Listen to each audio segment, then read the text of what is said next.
And Major, some breaking news I want to ask you about before you leave. CBS News can confirm that Steve Scalise has won the GOP's nomination for Speaker during a secret ballot vote. I believe the vote, and I'll let the producers correct me in my ear, I think it was 113 to 99, 199 for Steve Scalise, 99 for Jim Jordan. Your reaction to that?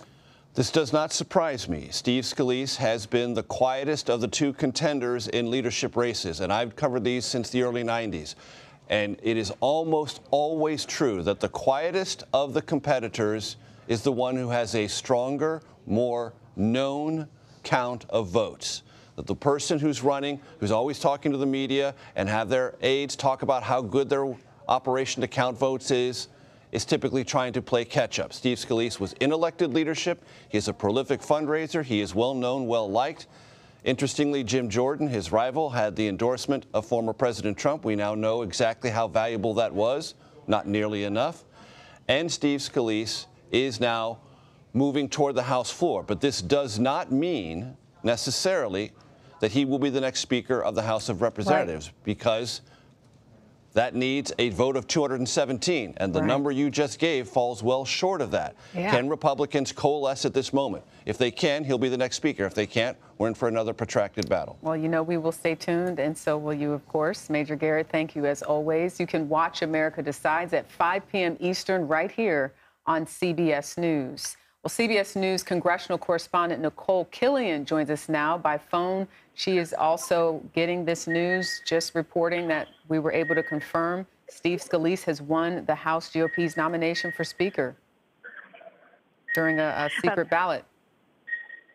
That's right, Drake. In fact, I'm standing outside of the room where that vote took place, and a few members have come out. We were told by Congressman Max Miller of Ohio there was about a 14-vote differential, so that stacks up with that final tally of 113 to 99.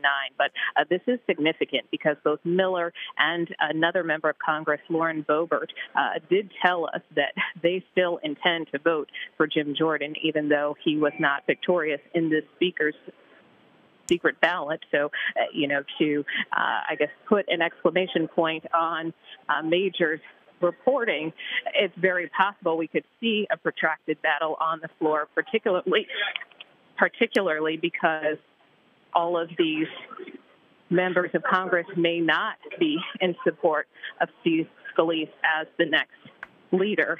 Yeah. I am taking a bit of a pause because I believe he may have emerged out of the room. So just give me a second to check. While you're doing that, I'm gonna run through the numbers for our viewers. So 217 is the magic number for anybody to become Speaker of the House, given that they need to have a majority. There are 2 vacant seats right now, so the majority would be 217 if every member shows up for that vote, the first vote expected later tonight. But we're looking then at only 4 members of the Republican Party being able to not vote for Steve Scalise and have him cinch that leadership position. Yeah. Right now, he's looking at 99 members of his conference who are not in support of him, who have picked Jim Jordan over Steve Scalise. And the question is, where do the 8 fall that were responsible for ousting Kevin McCarthy in that 113? And many of them, you'll remember, Jerika, had actually had nominated Jim Jordan during McCarthy's brutal attempts to become Speaker initially. So if those 8 still hold opposition to Steve Scalise, who is seen as a little bit more of a party man as opposed to more of that right-wing Jim Jordan member, so then he's not going to have the nomination. And I think regardless of how you feel about either one, I think there's a number of people who know the name Steve Scalise because he was shot. You know, he was an innocent bystander at a baseball game, and we've grown to know him through that, as well as his policies. We know that he's also dealing with a form of, I believe, blood cancer right now. So there's a bit of, I think, empathy in some ways in terms of just him as a human. And that doesn't always play into people's decisions when it comes to politics and policy. But I'm thinking in terms of even going back to what Major said, you didn't see him out talking a lot. You saw him many times walking through the House with his mask on. That's an interesting point. And having very little to say. And Jim Jordan was probably the more outspoken one in the last few days when it came to trying to advocate as to why he should be the next Speaker of the House. Definitely, and interesting that you made that point about Steve Scalise being quieter, being less on the scene. We understand also from some of our reporting that he has been making his appeal in part that he was cut out of McCarthy's leadership, so trying to appeal to members. Nikole, do we have you back? I'm wondering what you've been able to suss out there on Capitol Hill. I am. Steve Scalise, I was mistaken. He did not step out, but more members are starting to emerge. I did briefly talk to Tom Emmer, who is the Republican whip and a possible contender for Majority Leader.